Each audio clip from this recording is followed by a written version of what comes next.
Sebelum aku belajar menulis, di antara diam dan naratif list, aku telah dibaca oleh kasta. Disitulah ilmu mula berbicara tanpa suara. Dari sisi yang tak tertulis, aku paham bila hilang. Dari nur yang tak terlukis, aku tenang dalam terang. Ilmu bukan pada bibir, tapi di dada yang pasrah. Bila akar rebah, barulah nur melangkah. Di hampar sunyi aku duduk bersila, mendengar suara tidak bernada. Bukan telinga yang mendengar kabar, tapi jiwa yang digerakkan sabar. Aku renung cermin tak berwajah, terpancar cahaya tak bernyala. Dalam gelap terbit hikmah tanpa tinta, tanpa kalam tapi penuh makna. Zahirku fakir, batinku fakir, di antara dua aku berdalih menuntut ilmu. Tiada madrasah tapi hatiku jadi musyahadah. Aku tanya pada langit, ia menjawab dalam hujan. Aku tanya pada laut, ia berzikir dalam gelombang. Dari arus ke nadi turunlah makrifah, bukan kerana belajar tapi kerana disingkap tabir rahsia Allah. Dari arus ke nadi turunlah makrifah, bukan kerana belajar tapi kerana disingkap tabir rahsia Allah. Dari sisi yang tak tertulis, aku faham bila hilang. Dari nur yang tak terlukis, aku tenang dalam terang. Ilmu bukan pada bibir, tapi di dada yang pasrah. Bila akar rebah, barulah nur melangkah.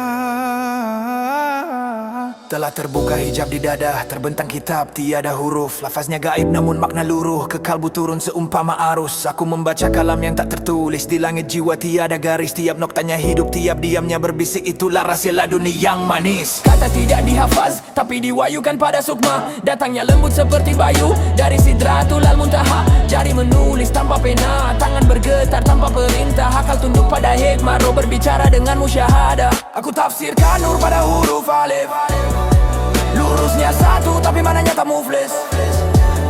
Aku cium rahsia dalam huruf mim, di situ tersembunyi Ramadan sedikit azim. Tiada talaki melainkan dari nur hakiki, tiada sanad melainkan hati yang suci. Itulah ilmu yang tidak dicari tapi dicampak terus dari ilahi. Dulu aku melakar setiap abjad pada kata, kini setiap kata menjadi mahkota minda. Untuk tetap kukuh pada kalimat ibunda, supaya tidak makna dalam bahasa.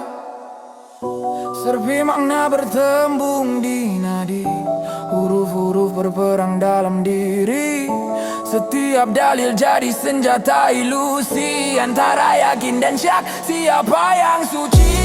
Bila huruf lenyap tinggal makna, bila makna lenyap tinggal dia. Bila aku lenyap hilang nama, tapi di hilang itulah aku jumpanya. Bila huruf lenyap tinggal makna, bila makna lenyap tinggal dia. Bila aku lenyap hilang nama, tapi dihilang itulah aku jumpanya.